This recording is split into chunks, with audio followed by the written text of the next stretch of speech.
So I seen that the home appraisal came back and it looks like it came in a little lower than what the offer is. What are we gonna do? I'm like, oh my gosh, I'm so scared. Yeah, so good question. So in the contract, the Indiana law contract, it states in there that if the home does not appraise, due to the lender will not loan more than what the house appraises for, or doesn't appraise for. So again, it's already pre-stated in the contract that if it does not appraise, then the buyer can go back to the seller and ask for it to be reduced to the appraised value. Or in that buyer standpoint, then their loan could be denied because one, they're gonna have to either bring the money to the table, which they may not have the funds to do that. Two, if the seller doesn't reduce the price, if they refuse, then the buyer can walk away and get their earnest money back. Now, usually the appraisal is at the very tail end of the deal. In most cases, sellers will have some encouragement to accept the appraisal because then we're so close to the closing table. But as in a lender standpoint, that's their collateral, so they will not loan more than what it so a lot of times there could be a $5,000 or a $10,000 gap. Now, if the seller refuses and the buyer still wants the house, then they'll have to make up the difference in cash to the lender, because the lender, it's a hard, if it appraises for 200, they're not gonna loan, and your contract's for 210, they're not going to loan the difference. They wouldn't do it. So either the buyer has to bring it, or the seller has to reduce it, or the deal can totally fall apart. And then for that seller standpoint, then they've got to completely start over. So what is an appraisal and why did it come up low? As in listing agents, that's why it's so important not to overprice the home. Just as an appraiser does, they will look at properties, I call it apples to apples, to your house, meaning the bedrooms, the bath, the square footage, the acreage, that mirrors and match another property that has sold that is similar to yours. So they're going to do the comparison. So like if one has 2 bedrooms, you only have, or 3, then they'll make the plus and minuses the difference. So again, it's their professional educated guess of why it appraised for that. Now, there is an option like, well, I'm going to challenge the appraisal. And I was in banking for 25 years before I became a realtor, and that's all fair and good that you may do that. But again, or they'll say, I want to pay and do another appraisal. Whenever a lender looks at, if they have 2 appraisals, they're going to take the lesser of the 2, because again, for the bank standpoint, they are going to they're going to make sure their position is secure. So even if they had 2 appraisals, they're going to take the lesser of the 2.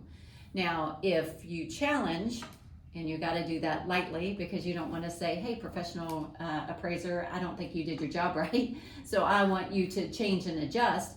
So you're going to have to provide evidence and ask very kindly, hey, appraiser, I noticed that you use these comps that are 10 miles away from this property, and my realtor and we looked at these properties that are within the neighbor or within 3 to 5 miles. Why wasn't these used in comparison? Because they usually do 3 or 4 comparisons and take the average of those 3 or 4 to determine the value of your home. So the challenge is, yes, we can go to the appraiser and say, why didn't you use these, versus this, and to give their feedback. And sometimes they'll say, you know what, I totally missed that one. I will use it and make adjustments.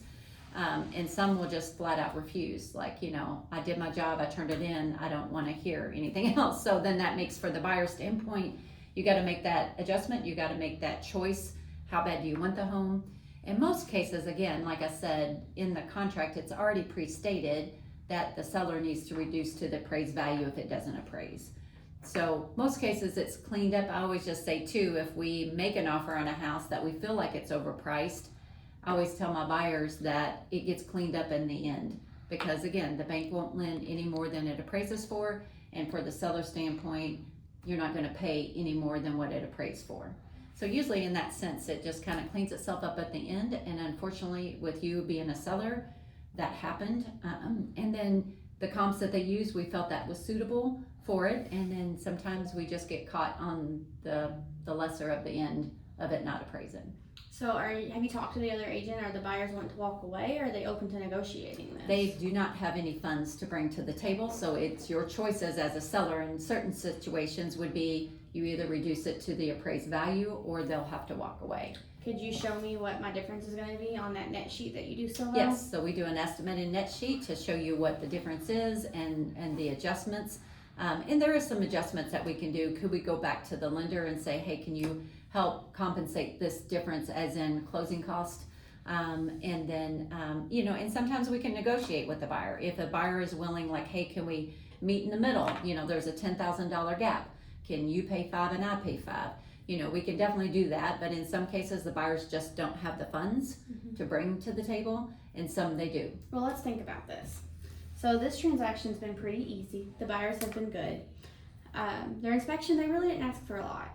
Correct. So we probably would have spent with a different buyer, maybe like if we put it back on the market, we might spend $5,000 or $10,000 making corrections. Good point.